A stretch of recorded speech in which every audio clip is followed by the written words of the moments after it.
अपने सांस के आवागमन के प्रति सजग रहने का काम किया। सांस आया तो जान लिया आया, गया तो जान लिया गया।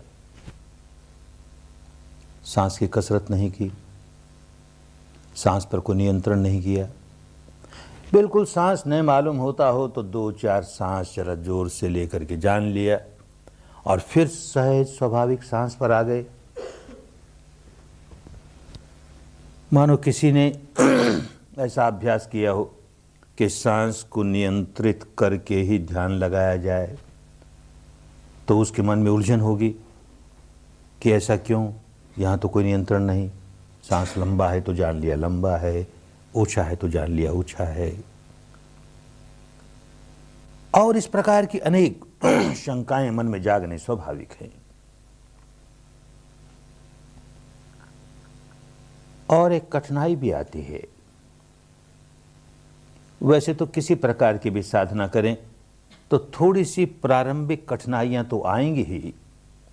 घर बार छोड़ के आए, यहाँ के वातावरण में, यहाँ के दैनिक कार्यक्रम में, यहाँ जो कुछ कराया जा रहा है उसमें सम्मिलित होने को मन नहीं चाहेगा। मन अपने एक स्वभाव शिकंजे में जकड़ा हुआ, इसी तरह शरीर भी अपने एक स्वभाव शिकंजे में जकड़ा हुआ। अब उसकी दिनचर्या के विरुद्ध हम कुछ भी काम करना शुरू कर देंगे तो वो विद्रोह करेगा, उसे नहीं अच्छा लगेगा, ये क्या करने लगे, ऐसा होगा। पहले दिन होता ही है। लेकिन जो बातें अन्य साधनाओं में नहीं होती, वैसी कठिनाई पैदा करने वाली बातें इस साधना में और अधिक शुरू हो गई। पहले दिन अनेक लोग आके शिकायत करते हैं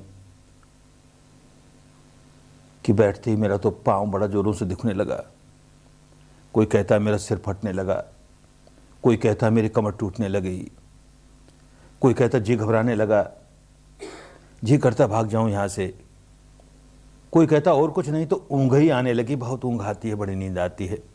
यूं भिन्न भिन्न प्रकार की बाधाएं। तो समझे ऐसा क्यों हुआ? इस साधना विधि की वजह से हुआ, क्योंकि शुद्ध सांस को, स्वाभाविक सांस को यथाभूत जैसा है वैसा है, बस वैसे ही देखने का काम शुरू किया कि ये कठिनाइयां आएंगी सामने। अगर इसके साथ कोई शब्द जोड़ देते, कोई नाम जोड़ देते, तो ये कठिनाइयां नहीं आती। आती तो भी बहुत थोड़ी आती, जल्दी निकल जाती। कोई कल्पना जोड़ देते, कोई रूप, कोई आकृति, इसका ध्यान करो। सांस के साथ साथ इस रूप का ध्यान करो, इस आकृति का ध्यान करो, तो भी कठिनाइयां नहीं आती। आती तो भी बड़ी जल्दी निकल जाती। ये बात मैं अपने अनुभव से जानता हूं। मैंने इस प्रकार काम किया है स्वयं, और अनेक साधक अपने अनुभव सुनाते हैं, उनके अनुभवों से भी ये बात को स्वीकार करता हूं कि ऐसा होता है। सांस की जानकारी के साथ साथ हम कोई शब्द जोड़ दें, बार बार उस शब्द को भी मन ही मन दोहराते रहें, तो जो आज कठिनाइयां आई वो बिल्कुल नहीं आएंगी या बहुत कम आएंगी। इसके साथ कोई काल्पनिक रंग, रूप, आकृति बार बार मन में लाते रहें, उसका ध्यान करते रहें, तो भी यही होगा, बाधाएं बहुत कम आएंगी। ये बात अपने अनुभव से भी जानता हूं, औरों के अनुभव को भी स्वीकारता हूं, फिर भी कहता हूं सांस को शुद्ध रखना, इसके साथ कोई शब्द मत जोड़ देना, कोई नाम नहीं, कोई मंत्र नहीं, इसके साथ कोई रूप, कोई आकृति, किसी प्रकार की कल्पना का चिंतन करना मत शुरू कर देना। तो आखिर क्यों कराते हैं? कोई कारण, बहुत बड़ा कारण है। एक बात तो ये अच्छी तरह समझ लेनी चाहिए कि ये साधना क्यों कर रहे हैं, इसका अंतिम लक्ष्य क्या है। अगर साधना का अंतिम लक्ष्य ये हो कि मुझे किसी भी प्रकार से अपने मन को एकाग्र करना है, अपने मन को निर्विचार करना है, निर्विकल्प करना है। ये अंतिम लक्ष्य है मेरी साधना का। तो इस सांस की जानकारी के साथ साथ कोई न कोई शब्द, कोई न कोई नाम, कोई न कोई मंत्र जोड़ ही देना चाहिए। कोई न कोई रूप, कोई न कोई आकृति, कोई न कोई कल्पना जोड़ ही देनी चाहिए। काम आसान हो जाएगा, बड़ी जल्दी वो लक्ष्य प्राप्त हो जाएगा। लेकिन इस मार्ग पर चलने वाले लोगों को अच्छी तरह समझ लेना चाहिए कि चित्त को एकाग्र कर देना, निर्विचार कर देना, निर्विकल्प कर देना, यह हमारा अंतिम लक्ष्य नहीं है। अंतिम लक्ष्य है चित्त को विकार विमुक्त कर देना, निर्विचार नहीं, निर्विकार कर देना, नितांत निर्मल हो जाए। अब चित्त को निर्विकार करने के लिए चित्त की एकाग्रता सहायक होती है, यह अच्छी बात। तो हमारे लिए एकाग्रता एक साधन मात्र है, साध्य नहीं है। साध्य हमारे लिए चित्त की निर्मलता है, निर्विकारता है। चित्त को एकाग्र किया जा सकता है, किसी विकार का सहारा लेकर भी चित्त को एकाग्र किया जा सकता है। राग का आलंबन लेकर चित्त को एकदम एकाग्र कर लिया जा सकता है, द्वेष का आलंबन लेकर के एकाग्र किया जा सकता है, मोह का, मूढ़ता का, अज्ञान का आलंबन लेकर के चित्त को एकाग्र किया जा सकता है। वो हमारे काम का नहीं। चित्त को निर्मल करना है। हमारी सबसे बड़ी कठिनाई जीवन की ये है कि मानस ऐसे स्वभाव शिकंजे में गिरफ्त हो गया, बंध गया कि जब देखो तब विकार पैदा करता है, विकार पैदा करता है और व्याकुल होता है, विकार पैदा करता है, व्याकुल होता है। चाहता कोई नहीं व्याकुल होना, सब चाहते हैं व्याकुलता से मुक्ति मिले, दुख से मुक्ति मिले। चाहते हैं दुख से मुक्ति मिले और करते ये है कि जिससे दुख बढ़ती जाता है, व्याकुलता बढ़ती जाती है, बढ़ती जाती है। क्योंकि विकार पर विकार जगाए जाते हैं। हर विकार जो मन में जागेगा वो हमें व्याकुल बनाने वाला ही होगा। चाहे क्रोध जागे, चाहे द्वेष जागे, चाहे ईर्ष्या जागे, चाहे भय जागे, चाहे वासना जागे, चाहे अहंकार जागे, किसी तरह का कोई विकार चित्त पर जाग जाए, हमारे चित्त की शांति नष्ट हो जाएगी, हम व्याकुल हो ही जाएंगे। ये कुदरत का बंधा बंधाया नियम है। विकार दूर हो जाएंगे। जब जब जो विकार दूर हुआ उतनी उतनी शांति आई। सारे विकार दूर हो गए, पूरी शांति आ गई। सही माने में हमने भीतर सुख शांति का अनुभव कर लिया। विकार भी कायम रहें और हम मुक्त अवस्था तक पहुंच जाएं, किसी की हम पर कृपा हो जाएगी, किसी की अनुकंपा हो जाएगी, किसी की दया हो जाएगी, तो भाई ये बात बहुत दिनों तक मैं भी मानता रहा, किसी की कृपा हो जाए, किसी की कृपा हो जाए, पर होती तो नहीं ना। कृपा करने वाले के पास कृपा की क्या कमी? क्यों संसार के सारे लोग विकारग्रस्त हैं? क्यों संसार के सारे लोग व्याकुल हैं? कृपा करने वाला क्यों नहीं कृपा करके इन सबको विकार मुक्त कर देता? क्यों नहीं ये सारे के सारे लोग अपने दुखों से छुटकारा पा जाते, व्याकुलता से छुटकारा पा जाते? नहीं पा रहे ना। तो स्पष्ट है कि हर व्यक्ति को अपने विकारों की मुक्ति स्वयं अपने प्रयत्न से करनी पड़ेगी, और उसके लिए अंतर्मुखी होना होगा। विकार हमारे भीतर जागते हैं, बाहर नहीं। घटना बाहर घटती है, घटना बाहर घटी और हमने विकार भीतर जगाए। तो विकार जहां जागता है उस अवस्था को हमने स्वयं नहीं जान लिया, तो ये विकार जगाने वाले स्वभाव को पलटेंगे कैसे? और विकारों का स्वभाव तो इतना गहरा भीतर, बड़ी मेहनत करनी पड़ती है अपनी बिहेवियर पैटर्न को, अंतर मन के बिहेवियर पैटर्न को, स्वभाव को पलटना आसान नहीं होता। ये काम अपने भीतर करना पड़ता है। बाहर का कोई कर्म कांड हमारे मन के विकारों को गहराइयों से निकाल दे, ये असंभव बात है। कोई दूसरा व्यक्ति हमारे मन के विकारों को गहराइयों से निकाल दे, ये असंभव बात है। हर व्यक्ति को स्वयं अपनी मेहनत से, अपने परिश्रम से, अपने पराक्रम से अपने भीतर विकारों की जड़ें निकालनी होती है, और ये सारा रास्ता इसी काम के लिए है। क्या सच्चाई है, भीतर की क्या सच्चाई है, इसे जानने का काम करना है। हमें कुछ नहीं मालूम, कुछ नहीं जानते, मानते जरूर हैं। हमारी परंपरा की ये मान्यता है, इसलिए हम भी माने जा रहे हैं। हमारे शास्त्र ये कहते हैं, इसलिए हम भी माने जा रहे हैं। भगवान बुद्ध ने ऐसा कहा, भगवान महावीर ने ऐसा कहा, कि कृष्ण ने ऐसा कहा, कि क्राइस्ट ने ऐसा कहा, कि मोहम्मद ने ऐसा कहा, इसलिए माने जा रहे हैं। बहुत होगा तो हमारी बुद्धि ने ऐसा कहा, ये बात तर्कसंगत लगती है, युक्ति संगत लगती है, इसलिए माने जा रहे हैं। या तो अति श्रद्धा के मारे माने जा रहे हैं, या बुद्धि से तर्क वितर्क करके माने जा रहे हैं। जानते नहीं। जानने और मानने में जमीन आसमान का अंतर है। मानने से हमारे विकारों का स्वभाव, विकार बनाने का स्वभाव बदलता नहीं। ऊपर ऊपर के स्तर पर जरा सा भरे बदल जाए, गहराइयों तक उसकी जो जड़ें हैं वो निकलती नहीं।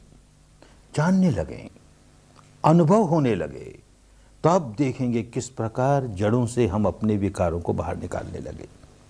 हमें यही काम करना है। अपने बारे में क्या सच्चाई है, उसको अनुभूतियों से जानना है। अगर हम इस सांस के साथ कोई शब्द जोड़ देते हैं तो दो बड़ी कठिनाई होती है। एक तो ये कि क्या शब्द जोड़ेंगे। अधिकतर यही होता है कि जो व्यक्ति जिस संप्रदाय का है, उस संप्रदाय में जिसके प्रति श्रद्धा भाव है, कोई देवी है, कोई देवता है, कोई ईश्वर है, कोई ब्रह्म है, कोई अल्लाह मियाँ है, कोई संत है, कोई महात्मा है, कोई गुरु है, बस उसी का नाम देंगे, उसी का नाम बार बार दोहराएंगे, जिसके प्रति बहुत श्रद्धा है। तो एक संप्रदाय का श्रद्धा भाजन दूसरे संप्रदाय का श्रद्धा भाजन नहीं हो सकता। तो दूसरे संप्रदाय वाले कहेंगे ये नाम हम क्यों दोहराएंगे, हम तो अपने संप्रदाय में जिसके प्रति श्रद्धा है हमारे संप्रदाय को, हम उसका नाम दोहराएंगे। तो बात सार्वजनीन नहीं हुई। जो नाम देंगे वो सब इस्तेमाल नहीं कर सकते। और धर्म हमेशा सार्वजनीन, धर्म सांप्रदायिक नहीं होता। जहां संप्रदाय से जुड़ा के समझो धर्म, धर्म नहीं रहा, फिर उसकी शुद्धता नष्ट हो गई। धर्म और संप्रदाय ये बिल्कुल अलग अलग। ये तो अपने देश का दुर्भाग्य हो गया कि पिछले 2000 वर्ष के अंधेरे में हमने संप्रदाय और धर्म, इन दोनों को पर्यायवाची शब्द बना दिया। धर्म कहें तो उसका अर्थ संप्रदाय होने लगा, और संप्रदाय को धर्म ही मानने लगे। इन 10 दिनों में बार बार हिंदू शब्द, बार बार धर्म शब्द इस्तेमाल किया जाएगा। कहीं भूल करके भी यह न समझ लेना कि हिंदू धर्म की बात हो रही है, कि बौद्ध धर्म की बात हो रही है, कि जैन धर्म की, कि ईसाई धर्म की, कि सिख धर्म की, कि पारसी धर्म की। बिल्कुल नहीं, बात धर्म की है। 10 दिन ये समझेंगे कि धर्म अपना एक अस्तित्व रखता है, स्वतंत्र अस्तित्व रखता है, और वही अस्तित्व धर्म का सही अस्तित्व है। जैसे ही उसके साथ ये शब्द जुड़ जाते हैं, हिंदू धर्म, बौद्ध धर्म, जैन धर्म, ईसाई धर्म, वो अपना अस्तित्व खो देता है। संप्रदाय प्रमुख हो जाता है, धर्म गौण हो जाता है। हिंदू प्रमुख हो जाएगा, धर्म गौण हो जाएगा। बौद्ध प्रमुख हो जाएगा, धर्म गौण हो जाएगा। इसी तरह जैन प्रमुख हो जाएगा, सिख प्रमुख हो जाएगा, ईसाई प्रमुख हो जाएगा, धर्म गौण हो जाएगा। धर्म की प्रमुखता ही हमें धर्मवान बनाएगी। तो ये बात बहुत अच्छी तरह से समझें। भारत की पुरानी भाषा में, भारत के पुराने जनता में धर्म शब्द कैसे समझा जाता था? धर्म शब्द कहते थे सत्य को, ऋत को, प्रकृति के नियमों को, निसर्ग के नियमों को, कुदरत के कानून को, स्वभाव को, इसको धर्म कहते थे। जैसे आग का धर्म जलना और जलाना, तो आग का स्वभाव जलना और जलाना, इसमें हिंदू पने की, बौद्ध पने की, जैन पने की कोई बात नहीं। आग का धर्म जलना और जलाना, ये उसका स्वभाव है। ये स्वभाव न हो, ये धर्म न हो तो आग आग नहीं है। ऐसे कह सकते हैं बर्फ का धर्म शीतल होना और शीतल करना। अगर वो शीतल नहीं होती, शीतल नहीं करती तो बर्फ नहीं है। ये गुण धर्म स्वभाव होंगे तो ही बर्फ है। तो इसी प्रकार विकारों का अपना एक गुण धर्म स्वभाव होता है, और वो गुण धर्म स्वभाव यही है कि व्याकुल करता है और औरों को व्याकुल बनाता है। खुद भी व्याकुल होता है, औरों को व्याकुल बनाता है। जैसे अग्नि खुद भी जलती है, औरों को भी जलाती है, ठीक इसी प्रकार क्रोध जाग जाए तो जिस किसी के मन में जाग गया उसी को व्याकुल बना देगी। वो अपने को हिंदू कहता फिरे, बौद्ध कहता फिरे, जैन कहता फिरे, ईसाई कहता फिरे, सिख कहता फिरे, भारतीय कहता फिरे, बर्मी कहता फिरे, कुछ फर्क पड़ने वाला नहीं। क्रोध जागा है तो प्रकृति के बंधे बंधाए नियम है, जिस व्यक्ति में जागा है उसको जलाएगा, और जला के उस व्यक्ति को ही व्याकुल नहीं बनाएगा। जिस व्यक्ति में जागा है उसके आसपास के सारे वातावरण को जलाएगा, सबको संतापित कर देगा। जो उसके संपर्क में आएंगे वही व्याकुल हो जाएंगे। ये कुदरत के बंधे बंधाए नियम हैं। क्रोध जागा और इसी प्रकार कोई भी विकार जागा तो हम उसका कोई लेबल नहीं लगा सकते, उस पर कोई नामांकन नहीं कर सकते कि ये क्रोध जागा, ये हिंदू क्रोध है, ये क्रोध जागा, ये मुस्लिम क्रोध है, कि ये ईसाई क्रोध है, कि जैन क्रोध है, कि वो अरे क्रोध क्रोध है। ये एक सार्वजनीन रोग है, किसी एक संप्रदाय विशेष का, किसी एक वर्ण विशेष का, किसी एक जाति विशेष का रोग नहीं है, सबका रोग है। जो जो व्यक्ति अपने भीतर विकार जगाता है व्याकुल हो ही जाएगा। जो व्याकुलता आई, क्रोध जगाने से व्याकुलता आई, उसको भी कैसे लेबल लगाएं कि हिंदू व्याकुलता आई, कि मुसलमानी व्याकुलता आई, कि जैन आई, कि बौद्ध आई। व्याकुलता व्याकुलता है, रोग है ना, व्याकुल बना ही देगा। और ये रोग निकल जाए, विकार निकल गए, व्याकुलता दूर हो गई और भीतर बड़ी सुख शांति आई, तो क्या लेबल लगाओगे? अब के सुख शांति आई वो तो बौद्ध आई, और फिर आई तो हिंदू आई, कि जैन आई, कि ईसाई आई, क्या लेबल लगाओगे? सार्वजनीन बात है। धर्म को इसी रूप में देखा जाता था भारत में। ये कानून है, ये नियम है, प्रकृति का नियम है। उस नियम के अनुसार अपना जीवन ढालना शुरू कर देंगे। प्रकृति नहीं चाहती कि मैं अपने भीतर विकार जगाऊं, कुदरत के नियम नहीं चाहते, धर्म नहीं चाहता कि हम अपने भीतर विकार जगाएं, क्योंकि स्पष्ट है विकार जगाते ही हमें दंड मिलने लगता है, प्रकृति हमें दंड देने लगती है। प्रकृति चाहती है कि हम अपने चित्त को विकारों से विहीन रखें, क्योंकि विकारों से विहीन करते ही प्रकृति हमें पुरस्कार देना शुरू कर देती है, बड़ी सुख शांति देती है। सबके लिए एक जैसी बात है, हिंदू हो तो, बौद्ध हो तो, जैन हो तो, ईसाई हो तो, सिख हो तो, कुछ फर्क नहीं पड़ा ना। तो रोग हमारा सार्वजनीन है, इसका इलाज कभी सांप्रदायिक नहीं हो सकता। सार्वजनीन रोग का इलाज सार्वजनीन ही होगा। तो जैसे ही हमने सांस के साथ कोई सांप्रदायिक बात जोड़ दी तो इलाज ठीक इलाज नहीं हुआ। कोई नाम जोड़ दिया, कोई रूप या आकृति जोड़ दी, तो किसकी रूप आकृति जोड़ेंगे? किसी देवी की, देवता की, ईश्वर की, ब्रह्म की, संत की, महापुरुष की। जिसके प्रति बहुत श्रद्धा है उसी के न जोड़ेंगे। तो हर संप्रदाय के अलग अलग श्रद्धा भाजन। तो सार्वजनिक बात कहाँ हुई? ये बहुत मोटा मोटा कारण है, प्रमुख कारण नहीं है। प्रमुख कारण और दूसरा ही है, शुद्ध सांस का काम क्यों करेंगे? कोई शब्द जोड़ा और देखेंगे कि धीरे धीरे सांस की जानकारी तो छूट गई, वो शब्द ही बार बार मन में दोहराते दोहराते मन एकाग्र हो गया। मन तो एकाग्र हो गया। हमको अपने भीतर उन गहराइयों तक जाना था जहां विकारों की उत्पत्ति होती है, उन उत्पत्ति होने के कारणों को समझना था अनुभूति से और उसका निवारण करना था, वो काम रुक गया, चित्त तो एकाग्र हो गया। ऐसे ही कोई आकृति का ध्यान साथ जोड़ देंगे, सांस को जानना जानना धीरे धीरे छूट जाएगा, वो आकृति प्रमुख हो जाएगी और मन एकदम उसमें डूब जाएगा, समाहित हो जाएगा, चित्त एकाग्र हो गया। ये जो काम करना था हमें, अपने बारे में सच्चाई जान करके अपने भीतर विकार कहाँ जागा, कब जागा, कैसे जागा, क्यों जागा, उसे कैसे दूर किया जाए, ये सारी बात छूट गई। ये छूट गई तो मुक्ति का मार्ग छूट गया। इसलिए कोई शब्द, कोई नाम, कोई मंत्र जुड़ने नहीं देते, कोई रूप, कोई आकृति जुड़ने नहीं देते। इस संप्रदाय का मत जोड़ो, हमारे संप्रदाय का जोड़ो, ऐसा कहने वाला व्यक्ति तो उलझाने वाला व्यक्ति है। वो सांप्रदायिक बाड़े वाले व्यक्ति बांधने मांगता है, दूसरे बाड़े से निकाल के अपने बाड़े में बंद करने मांग।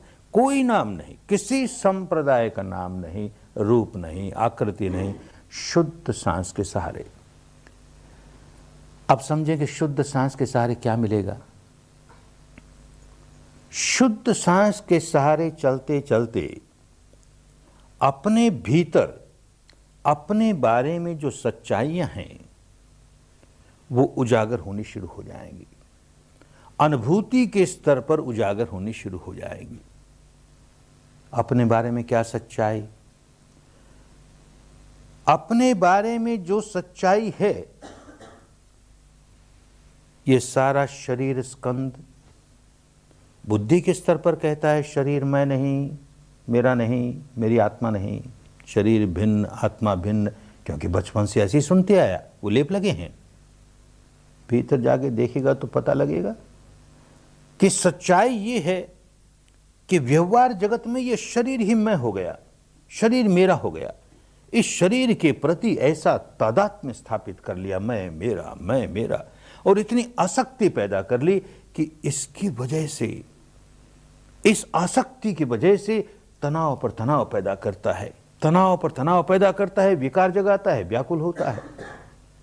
ऐसे ही ये चित्त स्कंद ऊपर ऊपर से बुद्धि के स्तर से खूब कहता है ये चित्त, ये मन, ये मैं नहीं, ये मेरा नहीं, ये मेरी आत्मा नहीं, अरे ये तो नश्वर है, भंगुर है। जैसे शरीर नश्वर है, भंगुर है, वैसे ये भी नश्वर है, भंगुर है। ये तो ऊपर ऊपर से मानने की बात हुई ना। जब जानने लगोगे अंदर जाके तो पता लगेगा व्यवहार के लिए सच्चाई ये है कि ये मन ही, ये चित्त ही मैं हो गया, मेरा हो गया। इसके प्रति कितना गहरा तादात्म्य स्थापित हो गया, कितनी गहरी आसक्ति पैदा हो गई, और इस आसक्ति की वजह से कितना तनाव जगाने लगा, कितनी व्याकुलता जगाने लगा, कितनी गांठें बांधने लगा। कि सच्चाई अपने भीतर, शरीर के बारे में सारी सच्चाई जान जाएं, चित्त के बारे में सारी सच्चाई जान जाएं, तो अपनापे के बारे में, इसी को पुरानी भाषा में कहा आत्मदर्शन।